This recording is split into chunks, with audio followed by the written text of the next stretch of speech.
皆さんどうもこんにちは。これからちょっと新潟の方に行くんですけど、普段ですね、こういう、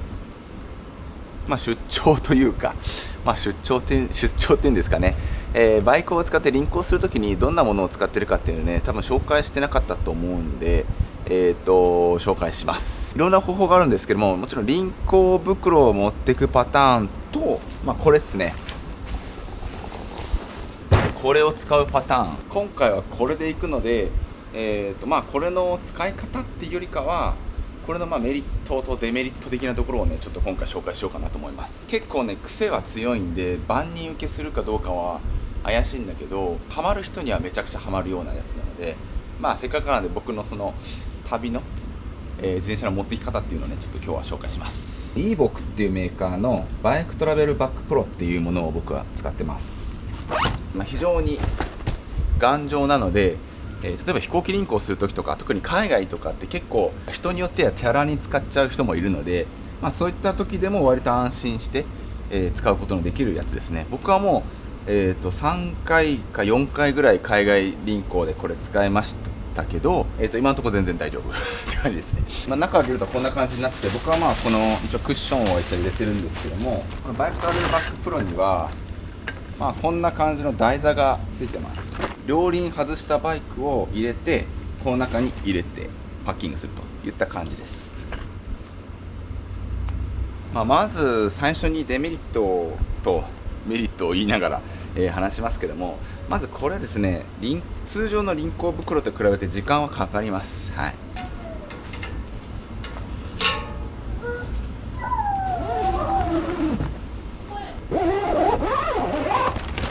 もちろんホイールもここにね、ディスク用のガードがついてます。当然ロードもそうですけど、マウンテンもこれで運ぶことができます。パッキングとりあえずできました。これのね、やっぱり弱点を言うと、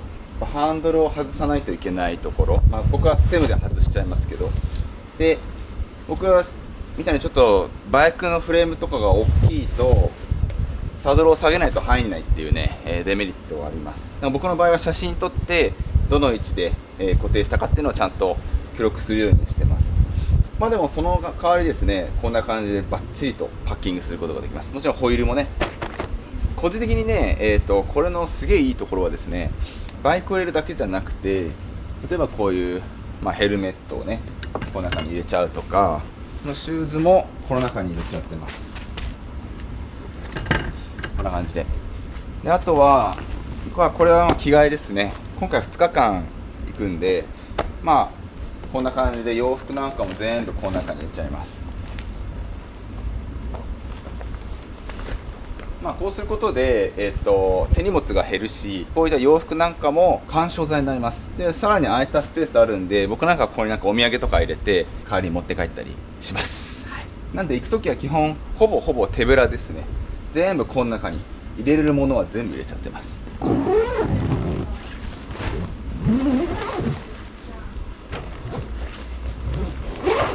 ここに例えばそうですね、僕なんかだったら、たまに工具とか入れて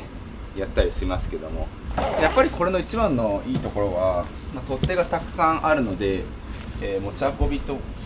もできるんですけども、何よりこの下にですね、ローラーがついてるからスライドができるんですよね。こんな感じで、だから持ち運びがとにかく楽です。めちゃくちゃ楽。もう輪行袋ってすっげえ重いから、もう肩疲れるし、中でガチャガチャなるから、大体バイクが傷つく、どこかしらが。で今回みたいにディスクだと余計に気使う部分もたくさんあるので、正直僕はね、あんまり輪行が好きじゃないので、長期の旅行の時とか、ちょっと遠出行く時は大体これ使ってます。かなり大きいんですよ。電車のエレベーターがまっすぐ入んないことが結構多いです。大体入れて斜めに突っ込んでみたいな。電車に積んだ後とか新幹線積んだ後に揺れて動いちゃわないように、ここの部分が取れるので、動かなくすることはできます。でこの中に入れるみたいな。で、降りる前にこれ差し込むだけなんで、これをガチャンと差し込んで、即座に動く。みたいなことができます。気をつけなくちゃいけないところは、これで輪行をするときは日帰りの輪行ではこれは絶対に使わないです。必ずどこかに泊まりに行くときにこれ使えます。なぜかというと、これを持った状態でライドには行けないので、必ずどこかに置かないといけないんですよね。ただこれ結構縮めても、これ外して縮むことができるんですけども、縮めてもこんなもんなんですよ。長さ変わらないんで、コインロッカーには入れられないんですよね。僕は今回の場合はホテルに泊まるので、ホテルにこれを置かしてもらって、ライド行って帰ってきてパッキングして帰るみたいな感じで、必ずどこかにこれを置けるスペースを確保しなくちゃいけないってところも注意点ですね。総じてですね、かなり癖は強いんだけど、ハマる人には条件さえバシッと合えばめちゃくちゃ楽。空港とかの移動も超楽だし、もちろん新幹線とか、例えば、乗る乗車がめちゃくちゃ遠かったりすると、もうこんなんめっちゃ大変じゃないですか。これだったらもうスーッとスーツケースみたいにいけるから、で多少のスペースもあるから、スーツケースみたいに、